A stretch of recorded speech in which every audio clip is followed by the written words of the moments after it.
Larry took a little longer than usual to get out of bed Monday morning. He had spent most of the weekend celebrating his friend's upcoming marriage. The bachelor party that started Saturday afternoon never really ended until Sunday night. In a time period of almost 28 hours, Larry had drunk more beer, vodka, and sugary cordials than he'd had in a long time, and he'd gotten a lot less sleep than normal. At age 33, Larry had been a staff worker in a plumbing supply warehouse for almost 8 years and was highly regarded for his work ethic and personality. This morning, he went into work with a nauseous stomach and a headache. The strong coffee in the staff lunchroom did little to make him feel better, but it was better than nothing. The first 4 hours in the warehouse were very busy, a normal Monday morning. Between moving pallets with the forklift, Larry helped pick orders and fill customer trucks. By lunchtime, he was foggy-headed and slightly dizzy, a condition he attributed to his hangover, which was of course partly at fault, but it was made worse because in 3.5 hours he'd had nothing more to drink than a few sips at the water fountain and was very dehydrated. Just before lunch, a flatbed semi-trailer arrived at the back lot for unloading. The managers considered Larry the best forklift operator, and this truck had one of the more demanding loads that required the forklift operator to unload the bed using a spotter. 20-year-old Adrian was assigned to be a spotter for Larry.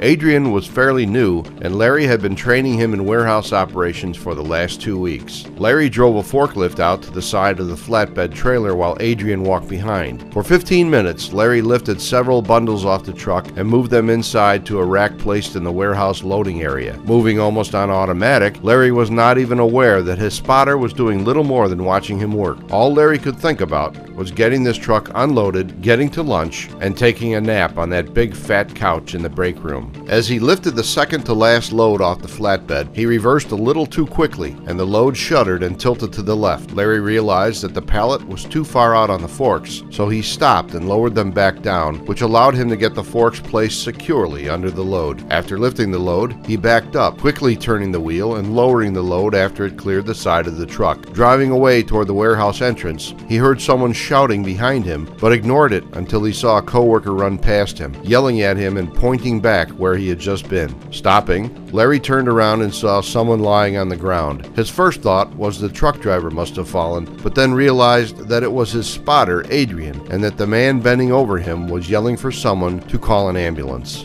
The post-accident investigation found that the spotter Adrian had been standing to the right rear of the forklift, watching the unloading process. When Larry had stopped the forklift and moved forward to reposition the load, Adrian had walked behind the forklift, most likely to get a better view of what Larry was doing. Larry reversed without looking and did not see that Adrian had stopped for an unknown reason to turn around to look at something behind him. The forklift hit his back and he lost his balance and fell forward, striking his forehead on the ground. The force of the blow on the concrete lot knocked him unconscious. In the hospital, they were unable to reduce the swelling of his brain, and he died 3 days later without ever awakening. The initial death investigation cited several possible factors contributing to the accident. The spotter was not paying attention to the forklift's movements. The forklift operator did not look in the direction the machine was moving. The forklift operator was distracted by thoughts of hurrying to lunch and was not paying full attention. Lack of sleep and operator dehydration may have also been factors. An accident results from a cascade of events and factors. In your opinion,